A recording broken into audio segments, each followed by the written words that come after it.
Hello, everybody, and welcome to Coffee with a Therapist this wonderful Tuesday morning.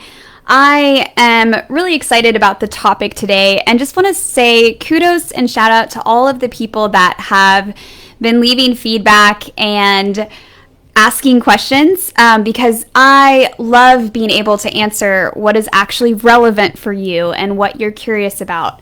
The other thing I want to say is I think with all of the comments, especially on my TikTok, people can see that they're definitely not alone. And I think as I've been talking about different trauma topics, people are kind of connecting the dots in these very subtle ways as to the effects and the impacts of trauma in their own life. And also the expanded definition of what trauma is, which I talk about in a different video. But today we're going to be talking about how trauma shows up in our intimate relationships. So that's our relationships with a boyfriend, girlfriend, husband, wife, the people that we're romantically involved with. And to preface this, I want to say that this trauma could stem from all sorts of different types of little t trauma.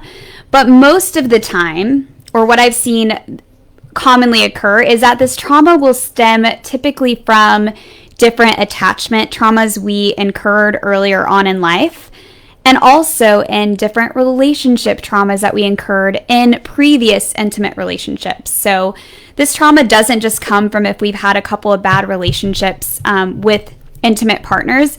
It could also stem from things that have happened in childhood. And I want to make that clear because I think people commonly assume that relationship trauma only comes from the relationships that we've had with intimate partners, and that's not necessarily the case. So just to clear that up for y'all. And again, often it does come from the different attachment traumas we had earlier on in life, and it could also stem from perceptions that we had with our little person brain and the way that we made sense of different events as a little person.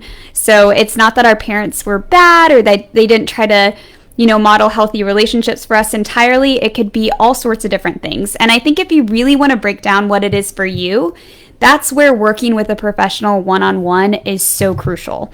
And my point is not to say, hey, like everyone has to go see a therapist, but I think, sometimes we can connect some of these dots for ourselves, and then other times it's really important that we work with a professional that can help us really hone in on how that specifically impacts our lives. Because sometimes people ask me in the comments and I'm like, I want to give you specific advice, but without knowing your context and even a grain of salt of your story, I really can't speak to that.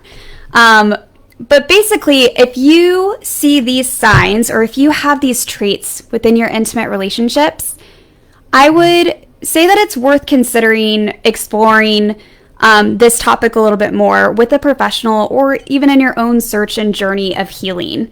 And so some of the big features that we see with people that have relationship trauma are things like difficulty with genuine trust, intimacy, and affection. That could be physical affection or even just saying affectionate words. If that makes you kind of feel sick to your stomach, some people, they're like, ugh, it just makes me feel cringy.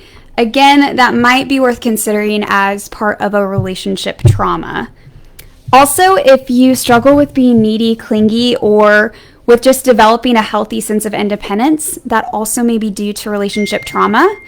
If you are alienated or have a lot of opposition to your parents, caregivers, or authority, that may indicate some attachment trauma. Now, some of us, I know that we've had to set very healthy boundaries with different people in our lives, and that's been part of our healthy journey. And if that's the case, I understand, but it's still worth considering that there may be healing that needs to be done. Even if we have set boundaries or cut off from different family members to create more health in our lives. Also, if we have a negative view of ourselves, so if we're hypercritical and negative towards ourselves, other people, or society, that may be indicative of some relational trauma. If we struggle with empathy, so if we really struggle to put ourselves in the shoes of other people, or have compassion for people, or remorse for when we hurt people, that is also another key indicator that we may struggle with relationship trauma. And I want to talk specifically about the different attachment injuries. Now, generally speaking, we can kind of gravitate towards one of these, and being in one category doesn't mean that we don't have the features of another. But we've kind of put them in these boxes so far to make sense of them as far as attachment trauma. So I'm going to talk about the three big categories that we see.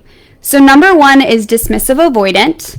And typically, if people have this attachment style injury, they will avoid being close to other people and close to their intimate partner. Like, they will be in a partnership, but it may feel more like having a roommate than an actual intimate, close relationship. They may actually not fight a lot with their partner or have arguments because, again, they're not going to go into the deep stuff, and they may even agree to just disagree with a lot of things because it's not very important to them that they see eye to eye with their partners. So that might be a sign of that as well. They also may strive to be overly independent and not want to rely on their partner for anything. And with this, they may keep secrets, or they may have like issues in an area or need help, but they don't ask their partner for help because they struggle to ask for help or be vulnerable or rely on somebody. Also, there's one more part to this. Yes, so another thing too is they may not stay in a relationship if they feel like they aren't able to be free and independent as well. So that's a feature you may also see in the dismissive avoidant attachment trauma style type. The next one is fearful avoidant. So in this attachment style type, they may be afraid to be alone, but also fear closeness. So in this one, it's kind of an interesting dynamic. They struggle with either extreme and kind of oscillate in between the two. So they may oscillate from wanting a lot of closeness from their partner to wanting to avoid them when they feel like things are too close. And it's very kind of confusing to be a partner of this type. It also feels pretty chaotic to be the fearful avoidant type as well, because you will find yourself kind of going from highs to lows in your relationship. Relationships may feel very dramatic, and you, at the root of it, you have difficulty trusting others. So you desire so deeply to be close to them, but you also fear them and don't trust them. So you may find yourself, again, oscillating between the two where you want closeness, but when you start to get it, it feels really scary because you don't trust people at their core. The third type is anxious preoccupied attachment. And this is when a person has a lot of anxiety about the relationship and a deep fear of abandonment. And with this, they might become very clingy and needy, always wanting to know where their partner is, not from a place of control. Well, I guess it is from a place of control, but not from wanting to like hurt them, but just from being fearful about the partner leaving them or doing something that would impact the relationship in a negative way.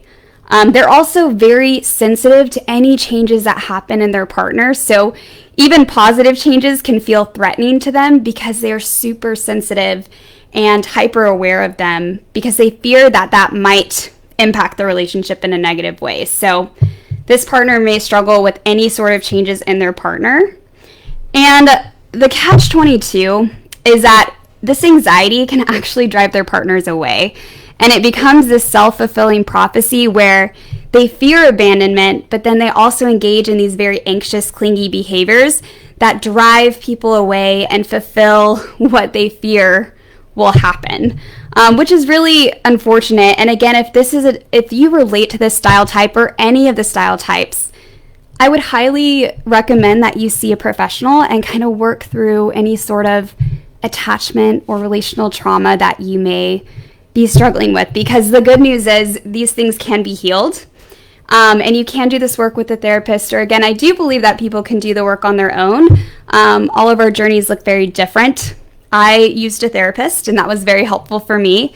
But yes, I want to share the good news that this stuff is healable, and if you relate to any of this stuff, it is so worth it for you and for your intimate partners that you do this work, because then you can have healthy, trusting, secure love that is not only a gift to your partner, but also a gift for you, because being in relationships is going to feel safer for you.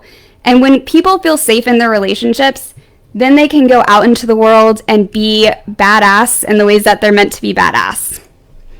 All right, y'all, that is my spiel on relationship trauma. I hope you guys have a wonderful Tuesday, and I will check in with you tomorrow.